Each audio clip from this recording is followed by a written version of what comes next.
All right, good morning. It is morning still. Okay. Good morning.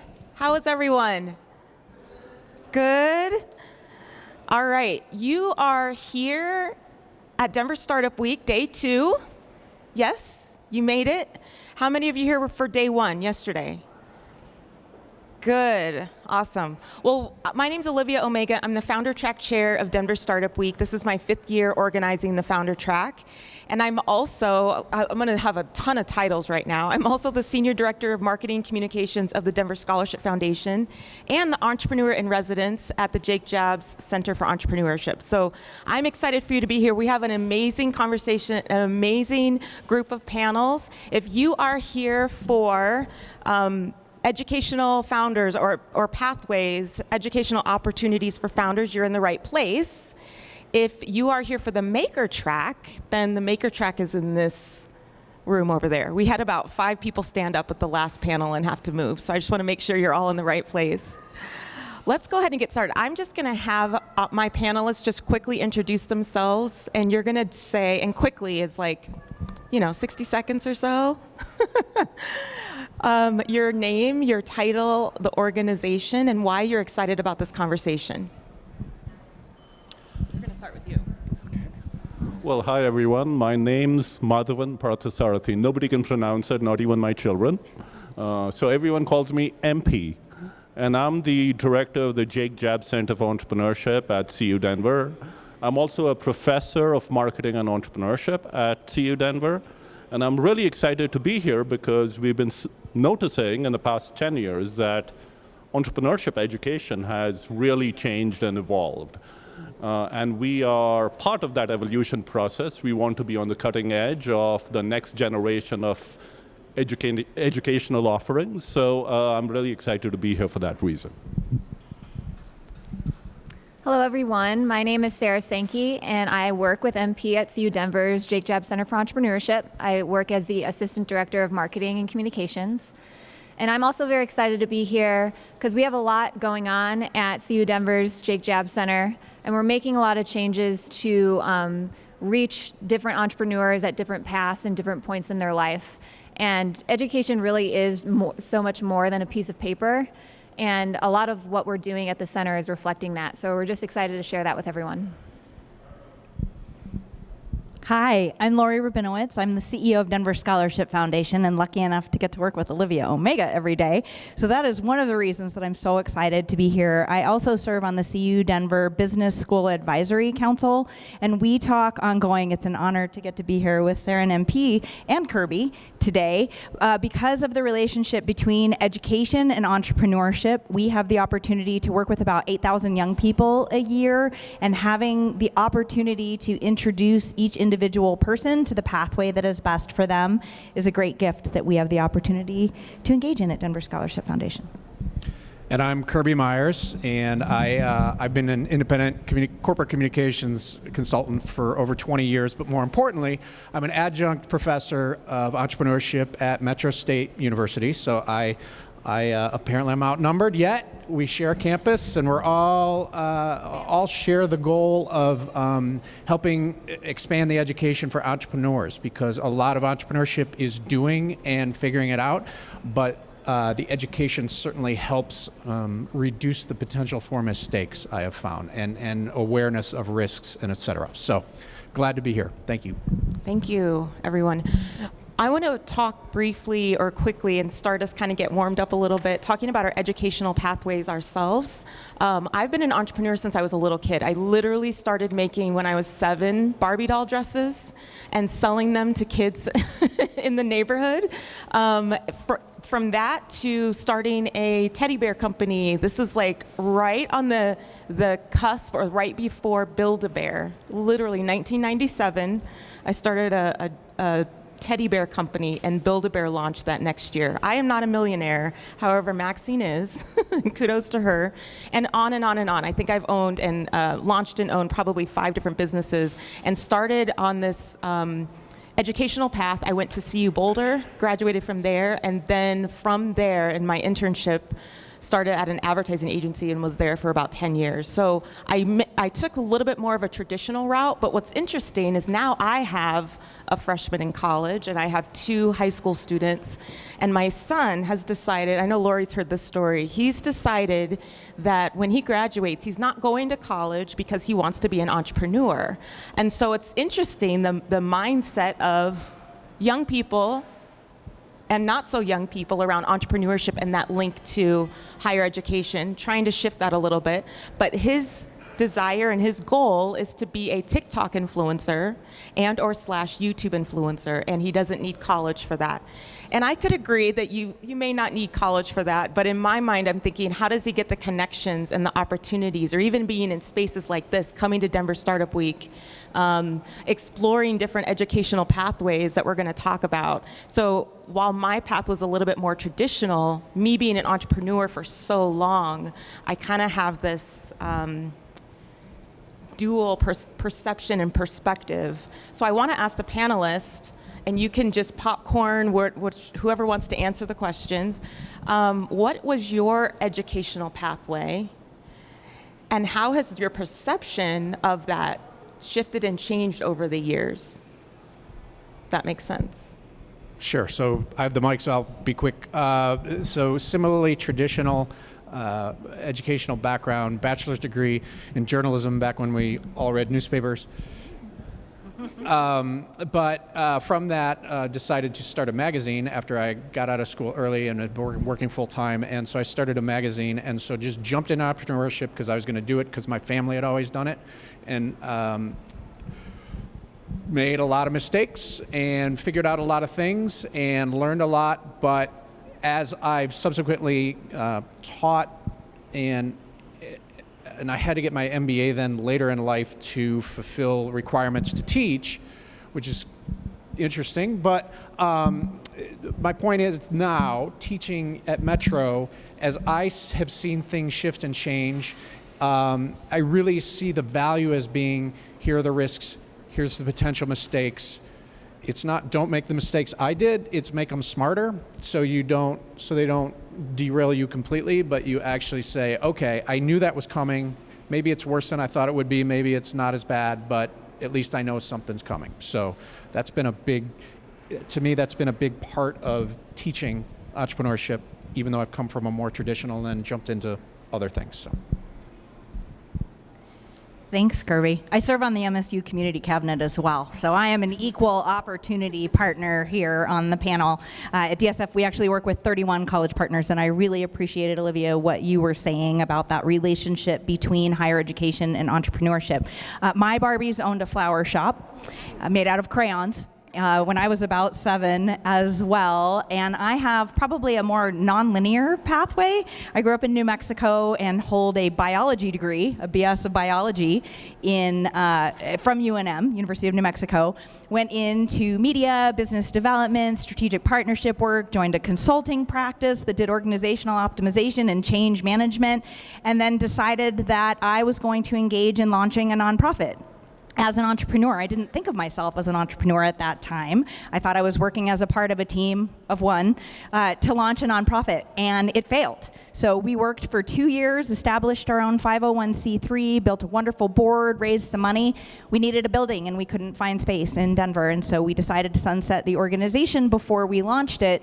But what I learned was the power of the relationships and the importance of educational opportunities along someone's individual pathway, and being able to meet individuals where they are at any age with any desire, that we have the chance to link arms as they move forward into the next steps of sometimes linear and sometimes nonlinear pathways.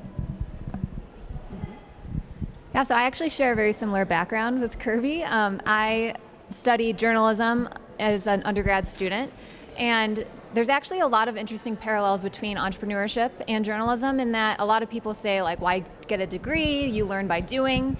And that's certainly true. But I think that it really informs my view of higher education now. Looking back on my experience as an undergraduate, the true value I got from that experience was, the networks I built, the relationships I created, and the experiences I had working in different organizations and extracurricular programs while being an undergrad.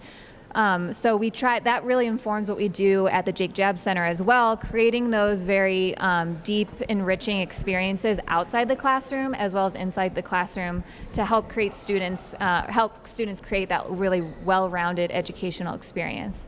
In addition to that, I'm currently an MBA student at CU Denver as well. So I have a pretty interesting experience both being a staff member.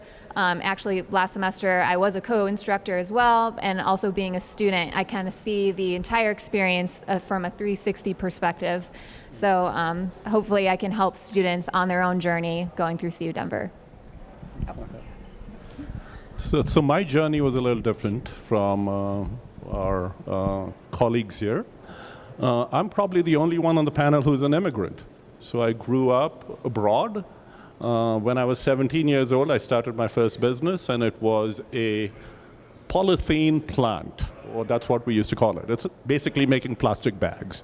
Terrible for the environment these days, but that was, so many years ago that it was supposed to be a wonderful thing at that time. And such was the market that we sold everything we could make because the demand was higher than supply. And we were making a lot of money. I mean, given that I was 17, we were making a lot of money. And then, of course, I lost passion for the business. And I sold my share to my buddies, my partners, and then I bought a motorcycle with the money. Okay, bad idea. So, and then I started a couple of other businesses as well. And then finally I decided, I want to be an academic. I don't know why. And then I came to the US with $500 in my pocket. And my academic journey was also very entrepreneurial because you got to figure it out. I don't have a rich uncle who's going to bail me out. It's all on me, right? So that was itself entrepreneurial. And I think my background then shaped my education. I did an MBA, a PhD, and then I started teaching marketing at CU Denver. And it was very early in my academic journey as a teacher that I realized that academic education is far removed from reality, right? So how people do businesses, how things work out there in the community is very different from what we teach. So I decided that I needed, in my class at least, some practical knowledge. So that's how I decided to get great guest speakers. And, shamelessly, I just reached out to the biggest shots in the community. Jake Jabs was one of my early speakers. Lloyd Lewan, Joel Apple, who actually invented OxyClean and Orange Glow. And the miracle was all of them agreed to come and speak to the classes because they were so passionate about telling students how they did business. So that was the sort of the germ of the idea for the center, that we need to be able to combine academic and experiential education. And I'm sure we're going to talk more about that. Thank you. One thing that I'd love to bring up is this definition of college. What does college mean? And we talk about this a lot at the Denver Scholarship Foundation and making sure that when we say college, we mean a plethora of opportunities, not just your typical four-year university, but also two-year technical schools, community colleges, certificates. Kirby and I actually worked together on Co-Starters, which is a 9-week accelerator for entrepreneurs that we facilitated together some years ago. So there's all of these different opportunities. So just wanting to get your take, and maybe Lori can start on the importance of shifting that mindset and that language, I guess, around colleges, universities, et cetera. Absolutely. So I mentioned that we work with 8,000 young people a year. About 6,000 of the folks with whom we work are Denver Public School students. We have what we call future centers inside 15 DPS high schools and work with about 6,000 9th through 12th graders, and then work with about 2,000 scholars. We award what are called promise-based scholarships, so every student who meets the eligibility requirements receives the scholarship and wraparound supports throughout the duration of their college career. So our work is really all about about partnership, relationship, learning, and again, meeting students where they are. So when we think about college, it really is technical college, community college, and what would be considered a 4-year institution, a college or a university. Those conversations take place at great length in our future centers, because to Olivia's point, societally, when we think about college, we think about a 4-year institution and a more traditional pathway potentially, and about 90% of our scholars pursue that pathway. But what's most important for us is that our students, while in high school, know every opportunity that is available to them, technical college and community college included. And I think both Sarah and Olivia touched on this. Not only is the educational opportunity important and learning the skills, learning the technical approaches of whatever it is someone is eager to study and learn, but also building that social capital and those professional networks, in particular with folks who are interested in either starting their own business or operating in general with an entrepreneurial spirit, a commission-based job, something along those lines where someone's developing their own business. Having the opportunity to have the social capital and the network that college, technical college, community college, and university provides by sitting in a space like this or a space like this, when building and developing our own businesses, it's a great gift and opportunity to ask for those introductions and launch businesses, be it in partnership or in collaboration with others in community. And I'll just jump in with with Metro State University. It specializes, it really emphasizes the non-traditional student, and over 50% are first-generation students. But there's also, in addition, there are many slices of diversity within Metro State, and I like to tell people that through just a few courses, I've had 53-year-old truck drivers, and I've had 18-year-old freshmen, fresh out of high school. So when you talk about, when you mentioned the ability to network, the ability to work alongside other people and think alongside other people, it's not just always about who's going to get me a job, but who can I learn from, and who can I build on, and who has a different experience that can help expand my knowledge, sometimes subtly, but definitely, incorporate more thinking and different thinking and looking at things differently. So that's a big part of where, as I'm sure the UC Denver folks will mention as well, there's an emphasis, there's not an emphasis, but there's definitely an awareness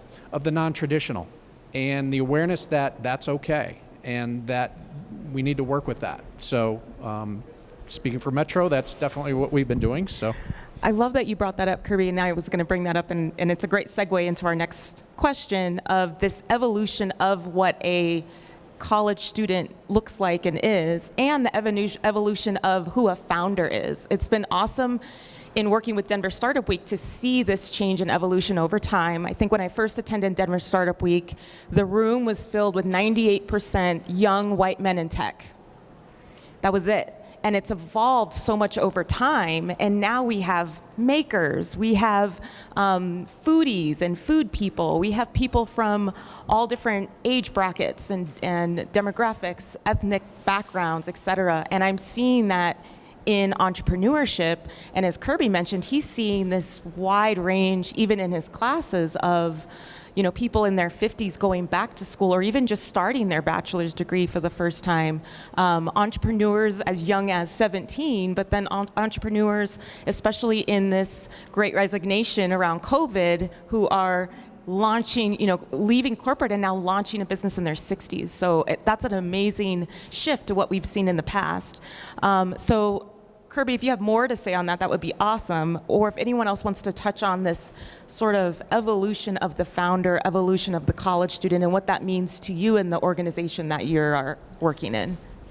I'll just briefly add and then certainly hand over, but it's also, I think, an awareness of an ability to start in different communities. It's not just limited to 25-year-old white dudes. It's open to all. It's open to all ages. It's open to all races. It's open to all everything in terms of anyone can do this. And I think the education, especially campuses such as Metro and UC Denver, it's making that awareness that you can do this. There's still challenges, and it's still not going to be easy, but at the same time, there's no one saying you cannot, and it's not just limited to white dudes in ties, in tech. Not ties, but they never wore ties, right? Tech. Well, just a couple of points. I think Olivia mentioned, COVID. But we know that the great resignation that took place during COVID led to the largest number of startups. So a lot of people who resigned started businesses. And as was mentioned, many of them are older because they said, I'm done with work and I'm going to start my own company. So I agree with the fact that the profile of our students have changed tremendously. And we have a lot of students coming back from work and saying, I need to start a business. I already know a lot because I've had experience, but I don't know maybe marketing. I don't know how to raise money. I don't know specific things. So an MBA education is going to be untenable for me. I mean, 45 credit hours over 2 years of suffering. I'm not going to do that.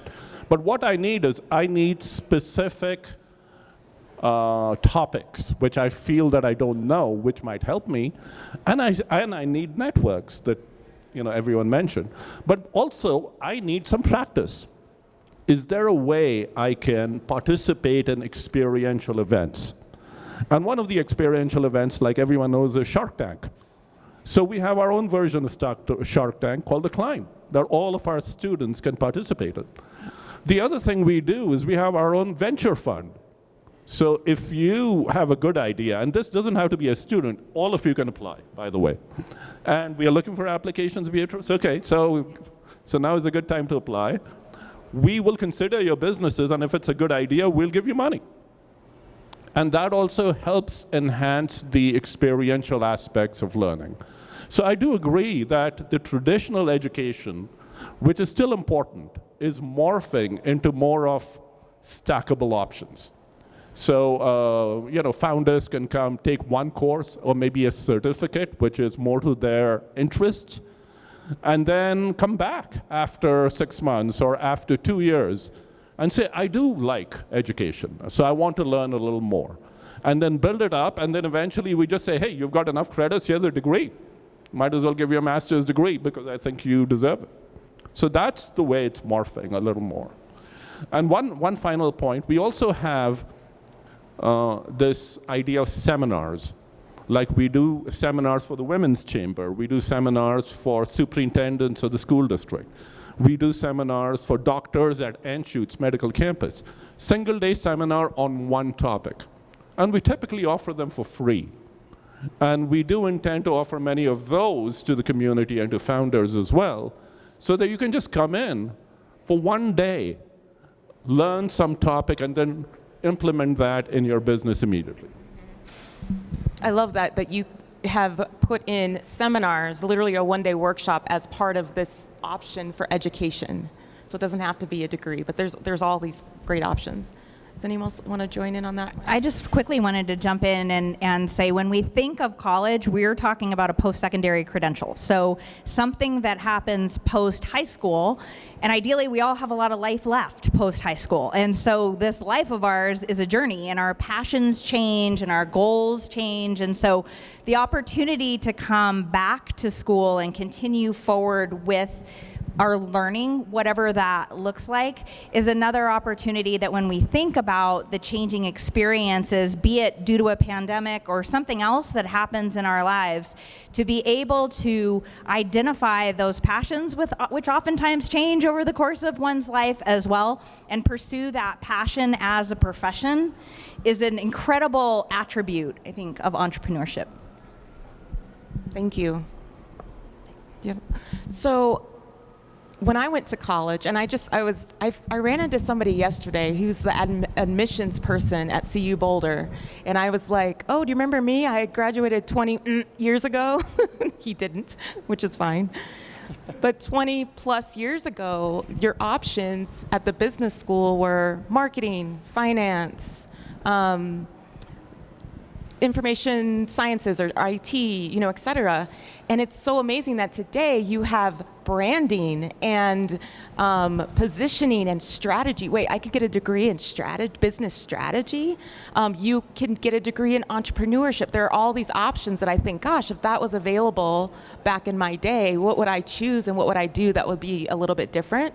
The other thing that's amazing today versus back then is your options with regard to your masters. The online masters, the 1-year online master, 2-year online master, executive masters that you can do in the evenings while you're working, and those things didn't really exist back then. And then I'm gonna give it back to MP because he's launching, this is so exciting, a master's in entrepreneurship through the Jake Jab Center for Entrepreneurship, beginning in fall of 2023. So just throwing out, there's so many things that you could do if you are considering going back to school or starting up your undergrad, your graduate program, et cetera. So do you want to talk real quickly about the MS program? So I know what you're thinking, that he was just talking about one-day seminars and now we're going back to the master's degree. But so we are launching a master's degree, but it's very different. It is a stackable degree. So you can take 1 course, 2 courses. You take 3 courses, we give you a certificate. So you have something, a credential. The other thing is we are going to give a lot of scholarships so that the cost of education, which is another huge barrier to higher education, is going to be much lower than what you might be fearing. And we're going to be working with the Denver Scholarship Foundation, et cetera, and we are going to help reduce the cost of education. That's the other thing. So it's a stackable degree. The other advantage of the degree is it's not just a business school degree. We know that the greatest businesses happen when students from, say, engineering or the medical school come up with great ideas and great innovations, but they don't know the business side of things. So when you synergize multiple different subjects and bring them together, then magic happens. Our biggest alum is this company called Vita Inclinata, which is basically a gyroscope that hangs from a helicopter to prevent that rope from moving during rescue missions. And that guy has already raised $600 million. So he started in physics and then came to the business school. So that's the other thing we're doing. It's stackable and it's multidisciplinary. And you can also take it online, you can take it in person, you can take it as a hybrid. So it's also very flexible in that sense. And I know what some of you are thinking, oh, I school, right? And so the program that UC Denver is rolling out, and Metro, and having gone through an MBA program late in life kind of because I had to, I found that it validated what I knew, and it also rounded out things that maybe I thought I knew, or perhaps didn't really know and finally had to admit it and look at them and say, okay, I do need to know these things. It does help to know these things. So it's not what's important to know is it's not an exercise in you got to do this. As MP said, if you can piece together things that get you all kinds of knowledge that helps you validate and back up and backfill, that's incredibly valuable as you go forward. Instead of the old school, here it is in a box, this is what you're going to do and this is what you're going to learn. So trust me, I know skepticism about schooling when it comes especially to developing a business and jumping off, but also having been on this side, it's like, you know what, there is a lot of value to it, and you make it yours and you crafted it. And again, the certificate program, which Metro offers as well in terms of 3 classes, gets you a certificate. Those can be very valuable. You can say, what do I really need? Where can I really be helped by this? And focus on that. So I'm just here to say, friendly voice to say, I understand the skepticism, but it does work out, it does help out. I just wanted to add a few thoughts, because I know traditionally higher education usually is like, this is the set protocol to getting this degree and you have to fit it into your life. Now, higher education is evolving so that we are meeting students where they are. I think someone said that phrase before. And I really like it because we really are truly as customizable and flexible as possible in a higher education system.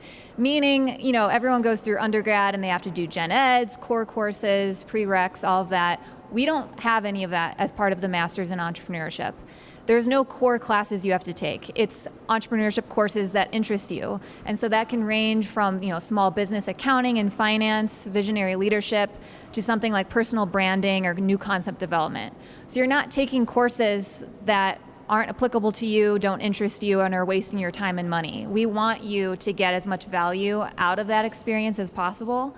So you're not, fulfilling requirements just to get that piece of paper. You are building your education for your life.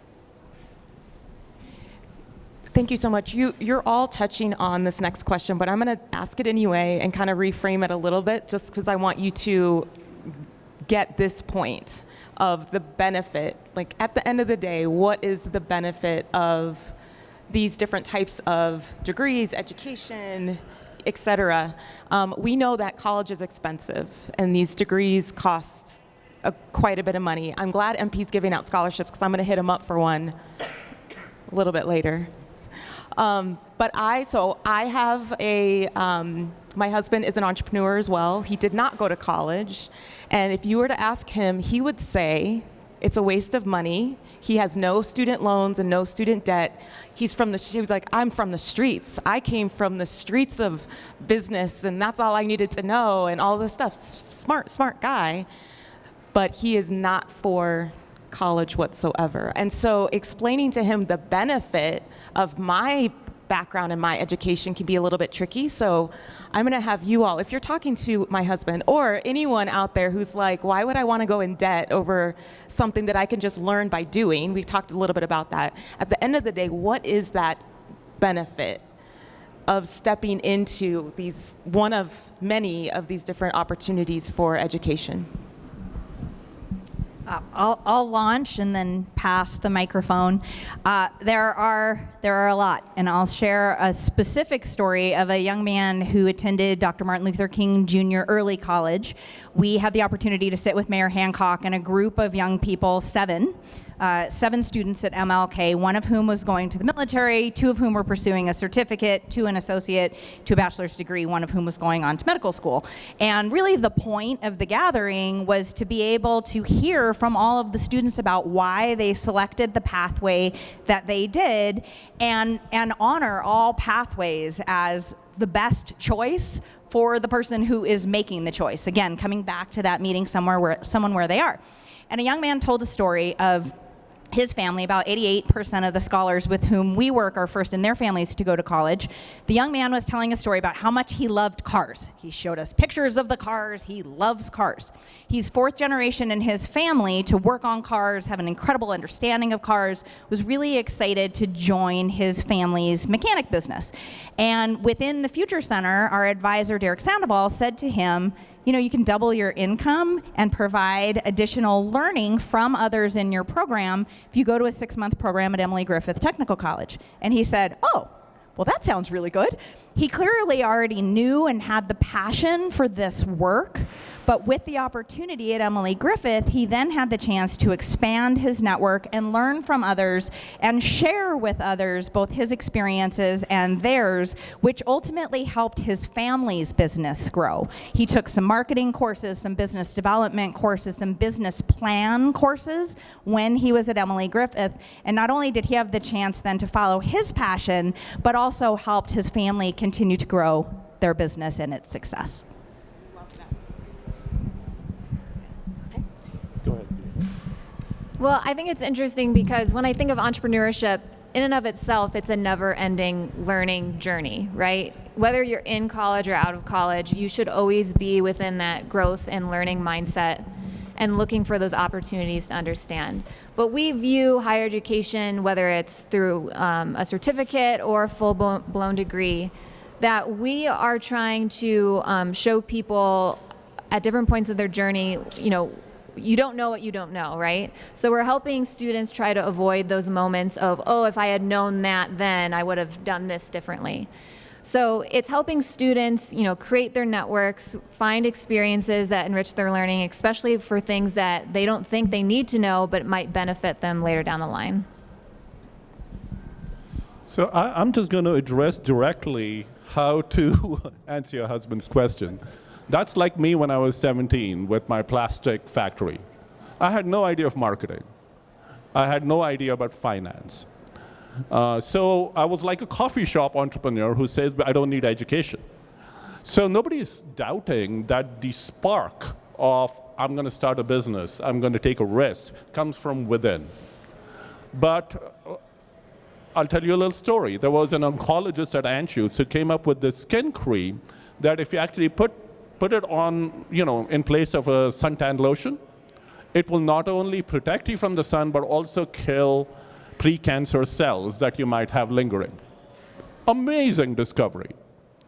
And I told him, how are you going to market it? How much are you going to sell it? And he got angry at me. He said, the research markets the product. I don't need to market it. And that's exactly what the fallacy is. There are some great ideas that people have, but I benefited greatly from learning about finance, learning about marketing, learning about things that actually would have helped my various businesses, which I didn't know about. So you need both the spark and you need education on specific topics to be truly successful. The other thing is when we talk about education, we are talking about education from the perspective of founders, that I'm going to do this degree or learn this and start a business. But I'd also encourage you to do the degree and get a job in an entrepreneurial company. And remember, 75% of jobs are created by entrepreneurial companies in Colorado. So even if you do an MBA or do a traditional degree, you'll end up working for an entrepreneurial company anyway.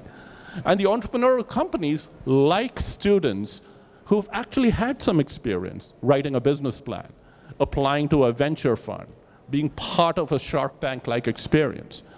So you become much more marketable as a result of both your inner spirit and the spark and some specific knowledge that will help you take it to the next level. That's what I think.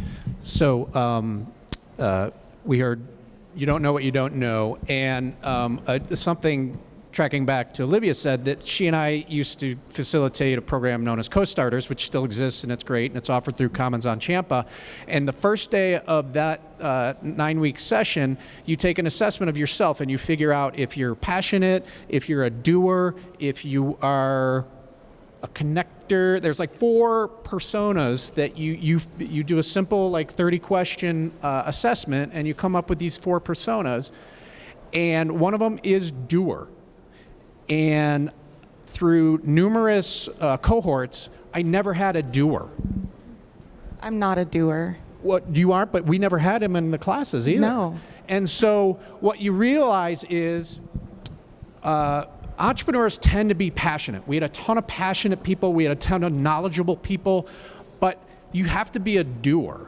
And so one thing that the discipline of education helps you realize is I can have a great idea, but I need to know how to market it. I need to know how to finance it. I need to know how to go out and find out if it's a viable business. I need to go out and do these things, and the discipline of education will actually help you think those things through and help you understand that if you don't do those, your passion's great, but it won't put food on the table and it won't pay the mortgage.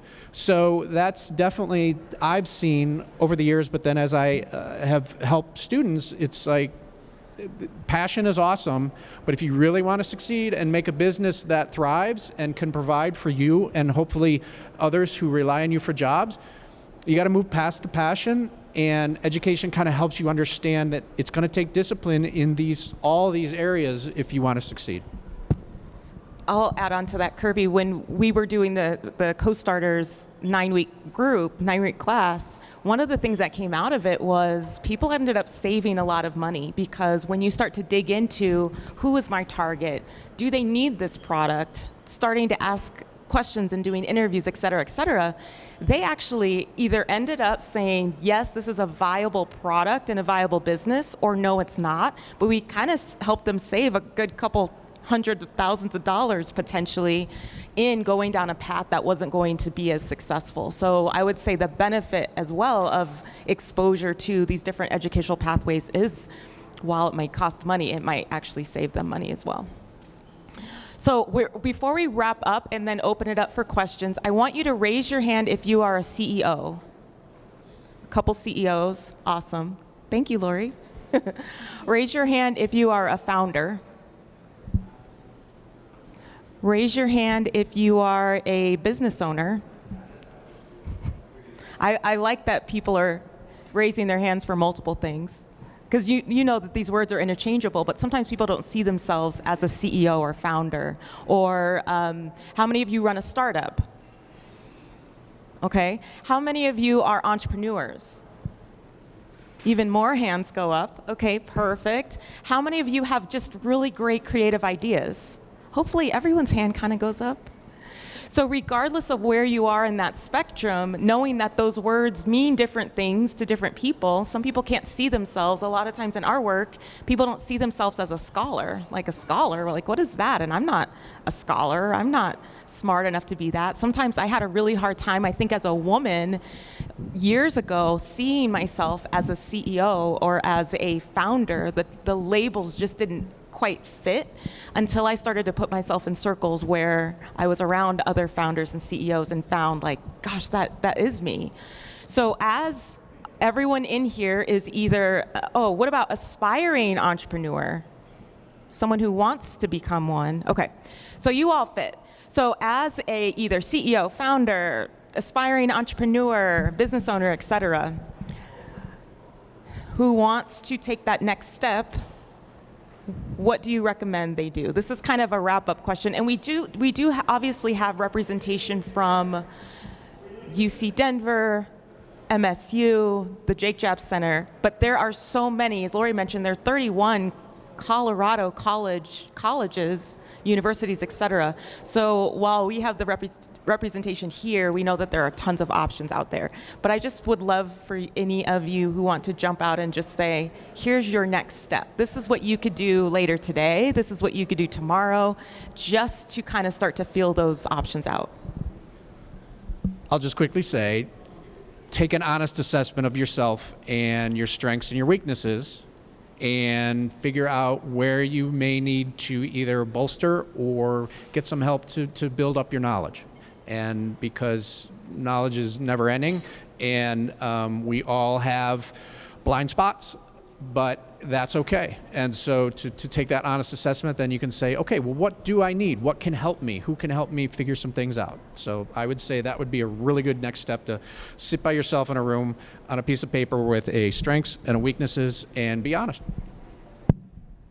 I would add on to exactly what Kirby just said by adding a thought partner into that mix. So once we're sitting by ourselves and creating that list, who might we trust to bounce these ideas off of? Who might be our mirror, that one friend or professional colleague or family member who we have in our lives who would say, I don't know about that. Maybe this is your blind spot, or maybe this is, wow, what an incredible gap to fill. How can I lean in as your thought partner and help you grow this idea along the way?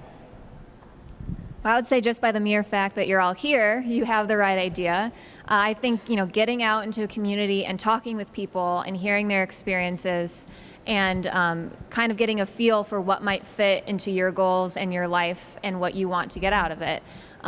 There are a lot of educational options, and all of them will give you a piece of paper and a credential to work with. But if you can, I would go out and meet the people who run those educational options. Go to one of their events, see how they run things, the community that they're building, all the difference in addition to whatever credential you get. I agree with everything that's been mentioned so far. I would just also add that all schools, I'm sure Metro does this, I'm sure DU does this, we certainly do this. We have a lot of speaker events where we have some of the greatest entrepreneurs in Colorado come and speak at the school, and it's free and it's open to the community. So it's called the Best of Colorado Speaker Series.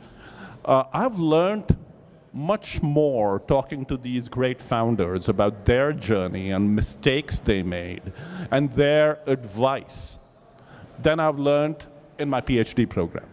So it's just a phenomenal experience. And it doesn't matter what level you're in. Even if you have if you're successful, it's always a great learning experience. The other thing is, dispassionately assess your skills, which I agree. It reminds me of, I was thinking of building a plane. I'm like a recreational pilot, and I said, I'm going to build a plane in my garage, and I'll fly it for the rest of my life. And then one of my very good friends said, if you try to make a plane with your own hands, it's going to crash, you know it. You know it, and I know it, because that's not your forte. Fit and finish and attention to detail is not what you do well. You're a big picture person. So that immediately reminded me, no way should I be building a plane. They're right, I'm wrong. So you get advice like that when you talk to the founders. They're going to just tell you straight off what the pathway should be for you. Thank you. Kirby, Lori, Sarah, MP, thank you so much. Let's give them a round of applause. And thank all of you for coming. We have about maybe 10 minutes, so I want to open it up to any questions that you all might have for our panelists. Questions?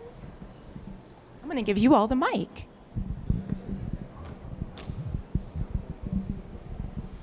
I wanted to ask if you plan on being a future writer. Is there any programs other than college? Yeah, and I'll repeat the question. If you want to be a writer in the future, are there any other programs besides college as a writer? You're a writer? Go. So the question is how to pursue writing other than college. Well, I mean, even while I was in college, I found the most value not in my classrooms. It was a lot of theory. It was diving in and being part of online magazines or local publications that you can contribute to.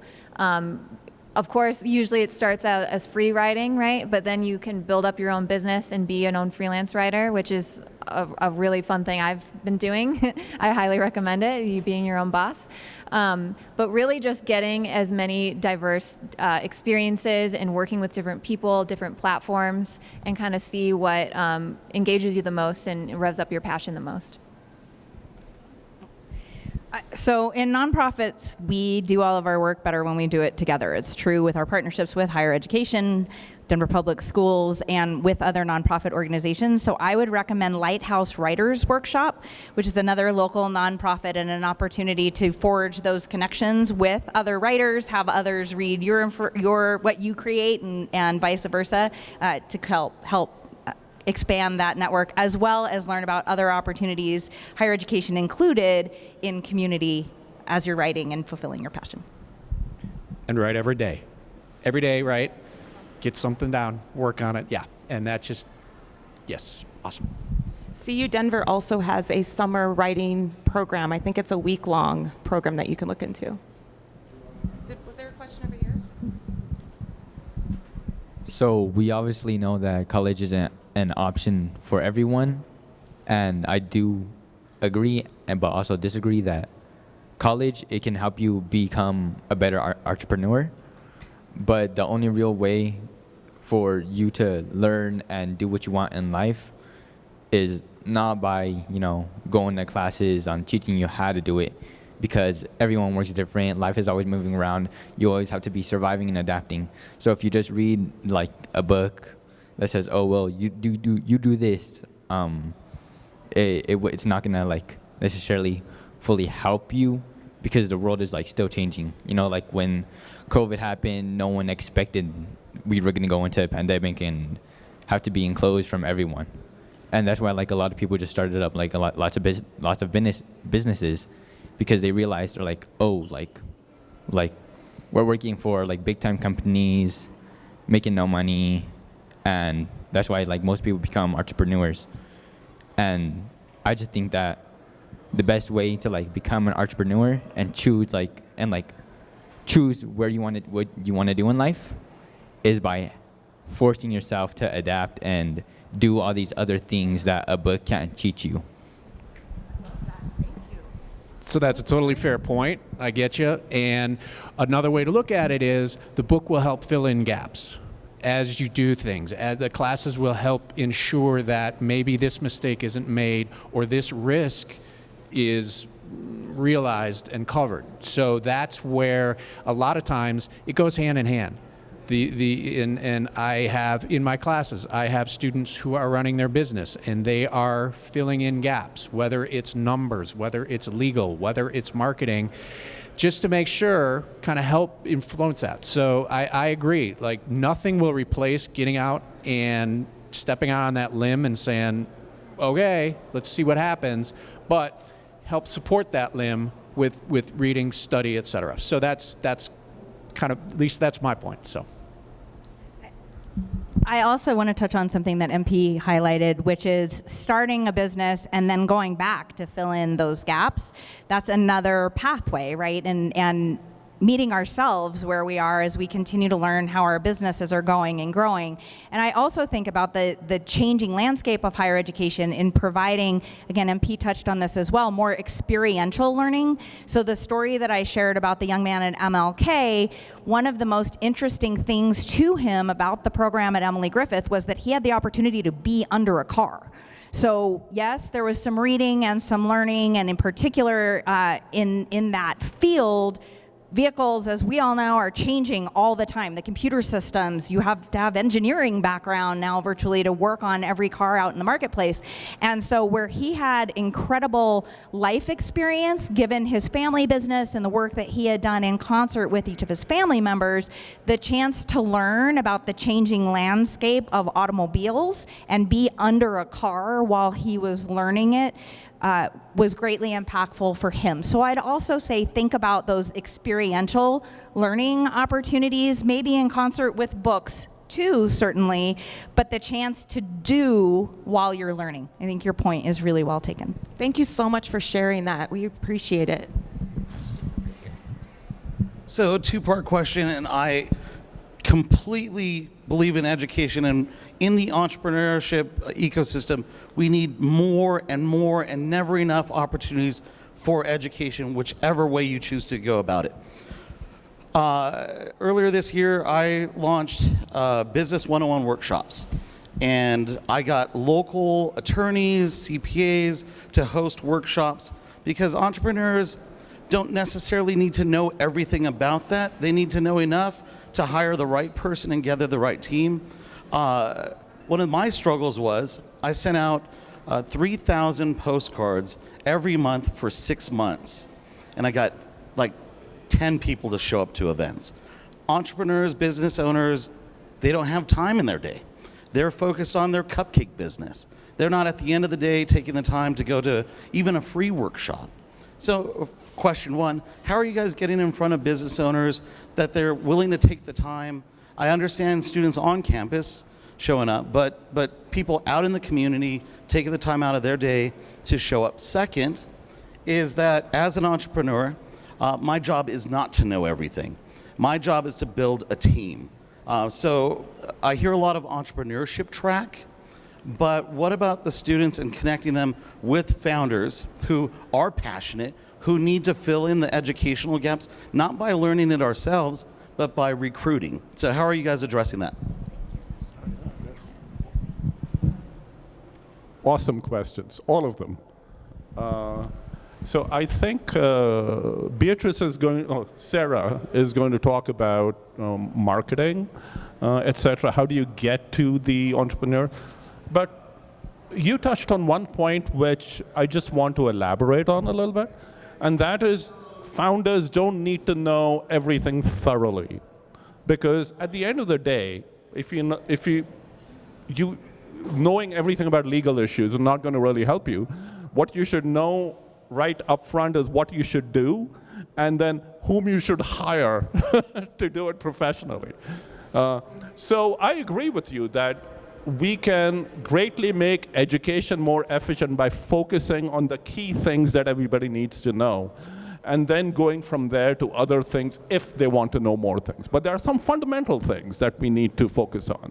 So I agree with you there. Now, as far as reaching individuals and having internships with startups like you, I mean, we are working on that. We do want our program to be heavily internship based, and we want these students to get some experience working with startups as part of their education. So, Beatrice? Yeah, I think that in that really lies the advantage and value of working with something like the Center for Entrepreneurship at CU Denver, is that we are kind of a one-stop shop for those things. So yes, founders are very short on time, they have busy schedules, so they want to build relationships and connections that are valuable and worth their time.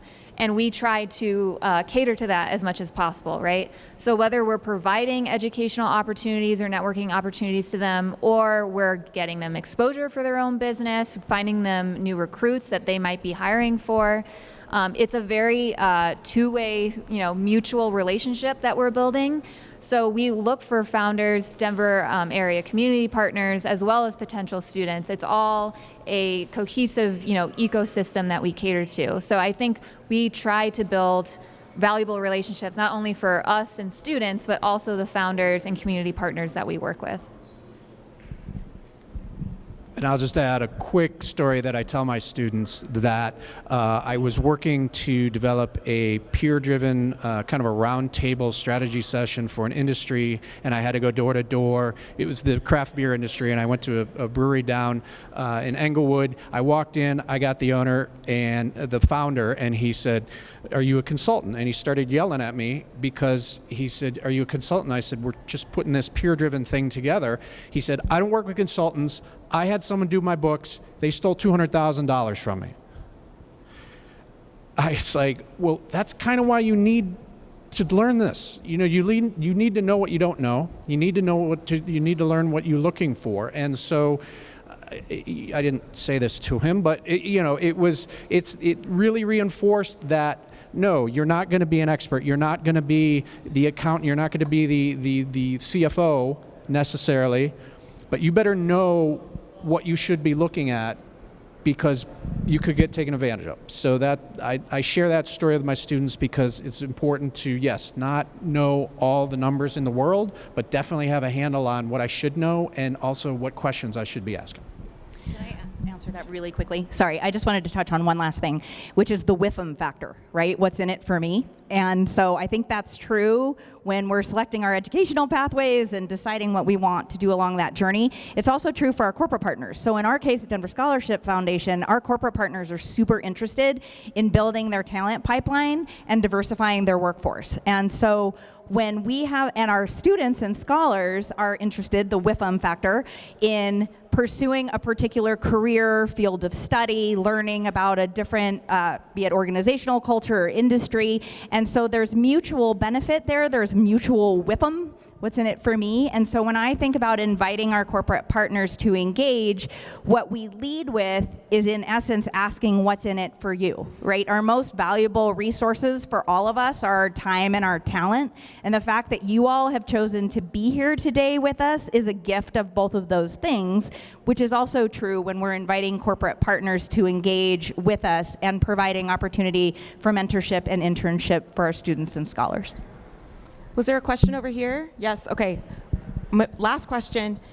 Real quickly on marketing, word of mouth is so key. So in getting people to come to Denver Startup Week, we can send out postcards, emails, post on social media, but until someone says, I had this amazing experience, and now I want you, my friend, to come because I had this experience. I trust my friend. So the same thing here. If I can speak to my educational pathway and background, then it's not a stranger or a university telling me I should come. It's literally somebody I trust that's telling me I should attend this event. I should do this thing.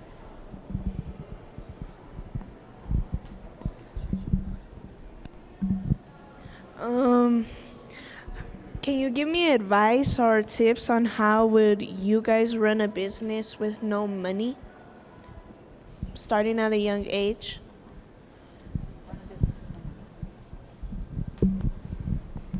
So the question was, which is great. That's a great question. Keep asking that question on every panel you sit on, because I'm sure we all have some experience, even though this panel isn't about that, but keep asking that question. So what do I do if I want to start a business and I don't have any money?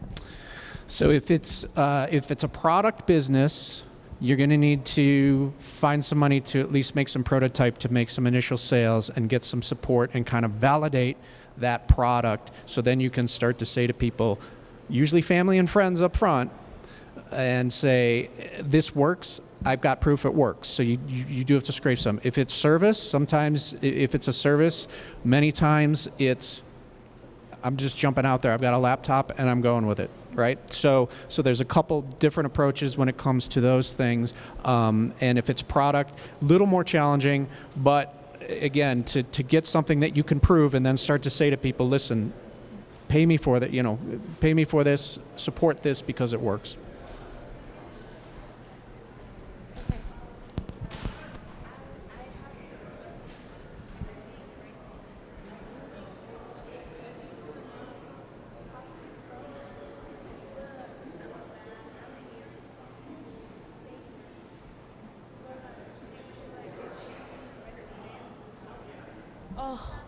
I love that. That is so transparent. She says she's an irresponsible saver. How many irresponsible savers do we have?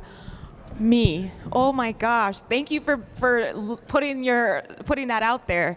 So as an irresponsible saver who makes money on her product, any advice on what she should do to combat that? It's probably hire an accountant or get a friend to be an accountability partner with you. And we do have to wrap, so let's hurry and answer that question, but thank you, that was awesome. All right, first step is, she's not listening. First step is, take that money, that business money, and make it business money and don't touch it. Like, think about it, it's not you saving it, it's the business, it's the entity saving it, right? So that's its money. Like, it's almost like, I can't touch that until it gets to a certain point, and that's because it needs it to keep growing. Right? So it's like, that's not my money, that's the business. So I'm going to give you a little advice that somebody gave me. If you don't save your money and you start your business with your saved money and you use that to reinvest in your business, even if it's a small business, you're not going to go far as an entrepreneur. I used to be a spender. I spent all the money I got to buy a motorcycle. That didn't help me grow businesses, so I had to start back from scratch. So my advice is the advice I got. Figure out a way, maybe a separate bank account, maybe a separate thing, to at least put half the money away. And then many great businesses like OxyClean started in a garage with no money, or very little money, just enough to get some basic supplies. So it can be done. The lean startup methodology is a very well-established methodology, and it can really be done. But you've got to save a little more. Yeah. I'm glad that you're aware of the problem. I have a 19-year-old daughter who's in college, and she literally cannot save money for anything, but she's written books, so she has some money coming in, and it's gone. So what she did is she created a separate bank account. This is her book business money, right? She literally gave me the debit card for it. And then she started a college account for college money, and I have it. It's in an envelope, and it's like in a top shelf somewhere, so she can't access it until she comes to me and says, okay, Mom, I need to buy my books. Okay, here's your card. She buys her books and she gives it back to me. And she knows, she's like, Mom, here, take the money, put the money away, because she knows she's gonna spend it. So come up with a partner. I don't know if it's a parent or a older sibling or somebody that can help you in that. Thank you. Thank you everyone for coming. Please stick around. We have an amazing panel coming up in 30 minutes and amazing sessions throughout the rest of the week.